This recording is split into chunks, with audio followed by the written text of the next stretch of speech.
Raipur Bilaspur roadways के बीच में। वही पूरी कंपनी का हेडक्वार्टर है, मुख्यालय है पूरे विश्व में। ये राजस्थान में पहला इवेंट कर रहे हैं, तो बूंदी से स्टार्ट करने का क्या कारण है? ये बूंदी से विशेष लगाओ।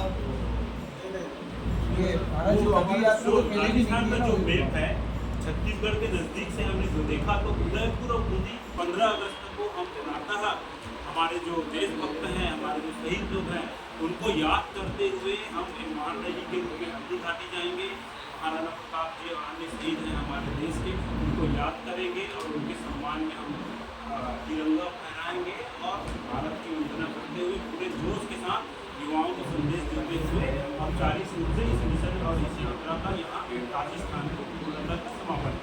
सर इसमें महिला सदस्य कितनी है और दूसरा उदित मुनि जी महाराज के बारे में कुछ बताइए। हमारे जितनी भी समितियां गठित हो रही है राष्ट्रीय स्तर पर, राज्य स्तर पर, जिला स्तर पर, तहसील स्तर पर और ग्रामीण स्तर पर, और हर समिति में हमारी एक महिला प्रतिनिधि अनिवार्य है। एक महिला और एक युवा अनिवार्य।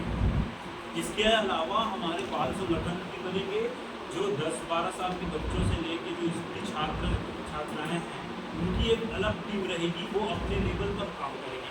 जैसे हमारे सतगुरु कबीर साहब के बारे में आप लोगों ने कई बार सुना होगा, कोई कबीर दास कहते हैं तो कोई कवि तो कोई जुलाहा कह देता है। तो सही चीज़ संतों के बारे में और भी जो संत हैं उनके बारे में कई भ्रांतियाँ फैली।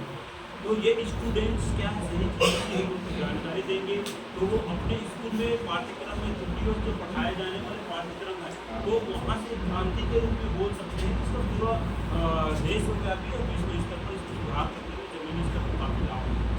उदित मुनि जी के बारे में कुछ बताएं। उनके प्रमुख शिष्य हुए धनी धर्मदास। सतगुरु कबीर साहब ने धनी धर्मदास साहब को 42 वंशों का राज्य 42 वंश आपके आकर के इस कबीरपंथ का संचालन करें। उसमें से ये हमारे नवोदित वंशाचार्य 16वें वंशाचार्य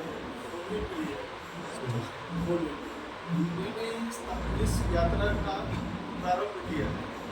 और आपने जो प्रश्न पूछा कि हिंदी से ही क्यों, तो हमारे पंचमी उदित मुनिनाथ साहब के कर कमलों द्वारा प्रथम कबीर मंदिर डॉक्टर कबीर